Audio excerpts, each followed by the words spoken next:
Yo, what's up y'all, CyFy here, and it's time for another update. The Destined for Destruction update is here, and since we have a ton of new content and features to go over, we're gonna just jump right in, so let's go. Now, before we get to the top 5, let's quickly go over some of the big quality of life improvements arriving, because for the May update, there are some pretty cool enhancements that have been made you'll be excited about. Starting with your stronghold, you'll notice there have been some tweaks made, like a new farm menu. There are also new boundaries that appear when placing structures, making it easier to identify where they can be placed, an increase in inventory limit for certain stronghold structures, and more. Improvements have also been made to the market and auction house, allowing smoother searching and options for relisting items before they expire. You'll also be happy to hear when sending out party invites, you'll see that offline players won't be shown, making the grouping up process a lot smoother. New hairstyles for all classes and human ears for the mage class have been added for character customization. An integrated dungeon UI has been added, giving you the ability to see a list of all available dungeons and join from a new menu.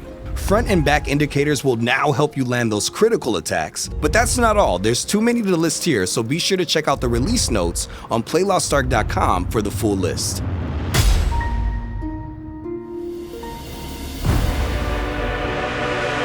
Last month's update introduced the epic South Vern storyline, and this month you'll see some new Procyon Compass events in South Vern, including the South Vern Chaos Gate, Ghost Ship, and even a new field boss to go head up against. Requiring an item level of 14-15, in the South Vern Chaos Gate you'll work alongside up to 30 other players to vanquish elite demons and face a final boss. The Ghost Ship event will require some selling before you find and board a ship, face a boss, and get some pretty cool rewards. The South Vern field boss, Thunder Wings, is waiting for your challenge as well. Find this open world boss and be prepared for an intense battle. And remember, you don't have to be a specific level to face an open world boss, but keep in mind the recommended item level is 1460, so if you're underpowered, good luck.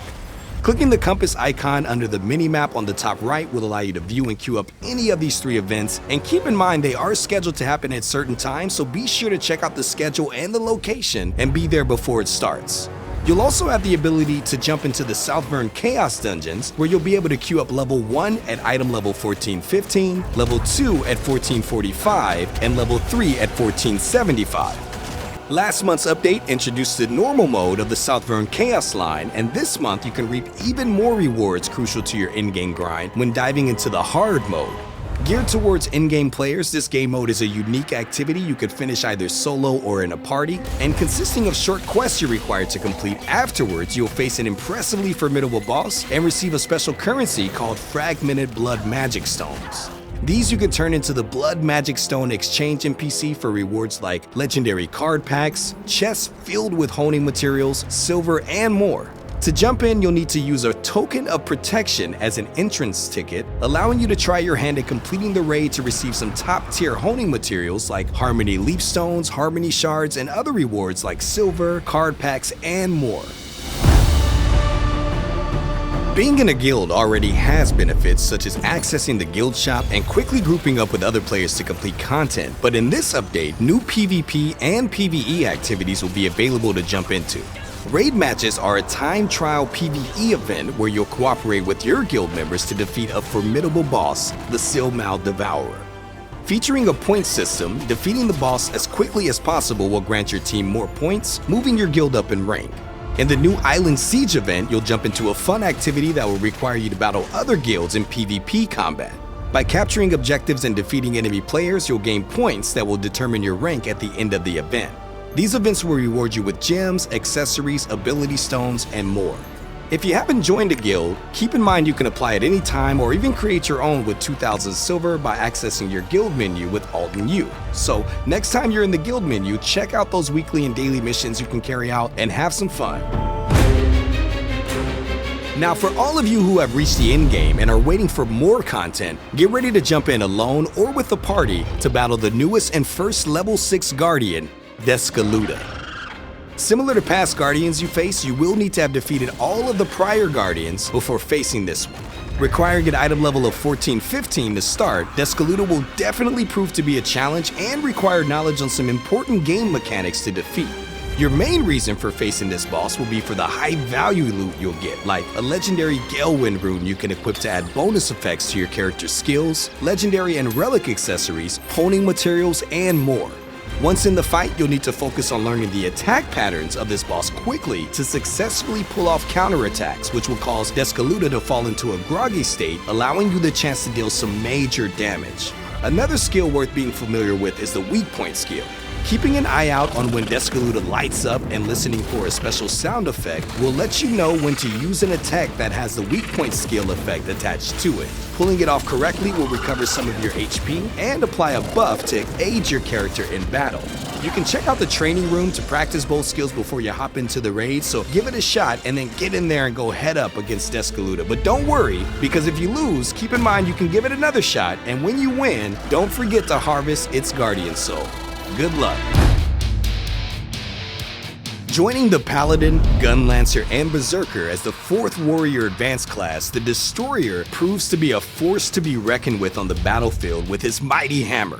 Featuring 2 types of abilities, use of his concentration or blue skills will generate gravity cores, which will increase the damage of his gravity release or purple skills. This makes establishing a rhythm of using your blue skills very important so you can maximize the damage of your purple skills. He also has a gravity meter which will fill as you defeat enemies, and once fully charged, unleashing his gravity mode will cause enemies within a certain range to become slower and weaker.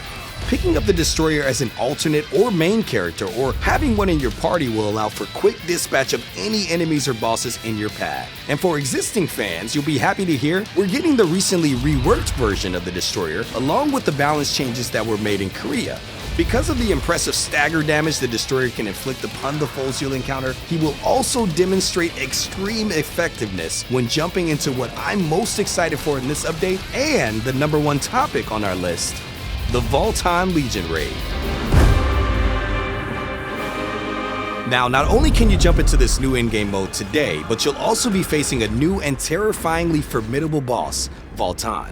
One of Lost Ark's most challenging and popular pieces of in-game content, Legion Raids will require everyone in your group work together to understand the characteristics of the boss to successfully counterattack, and heavy communication to pull off your most effective and powerful abilities. To challenge Voltan, you'll need an 8-person group with everyone at a minimum item level of 14-15 for a normal playthrough and 14-45 for hard. And some things to keep in mind about these raids is that by meeting certain conditions during the battle, you can fill up the sidereal skill meter. Once full, the raid leader can opt to call upon one of 3 sidereals to unleash a powerful ability like Thyrane's completed Vanquisher, which will create a massively damaging explosion while also inflicting powerful weak point damage.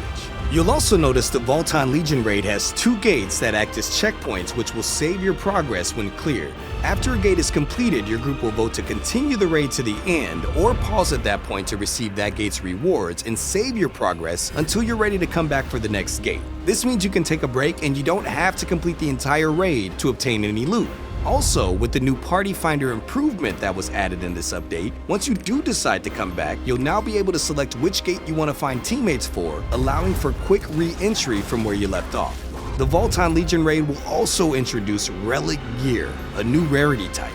This gear can be crafted from the materials you'll earn in the raid and offer bigger weapon bonuses, stat bonuses, even more engraving nodes on your accessories. Although it'll prove to be difficult if you fail, give it another shot and get after those rewards. Well, that's all I got for y'all today, but today is also the day that all this content is available, so be sure to jump in whenever you have a chance and check it all out. Also, be sure to head to playlostark.com and check out our Lost Ark Academy. Here's where you can learn how to efficiently grind to increase your item level, learn about classes, and more. As always, you can find us on Twitch, Twitter, and YouTube under the username PlayLostArk to stay up to date with all things Lost Ark. But for now, I'm CyFy, and from everyone here at Amazon Games, stay safe, have fun, and keep gaming. Peace.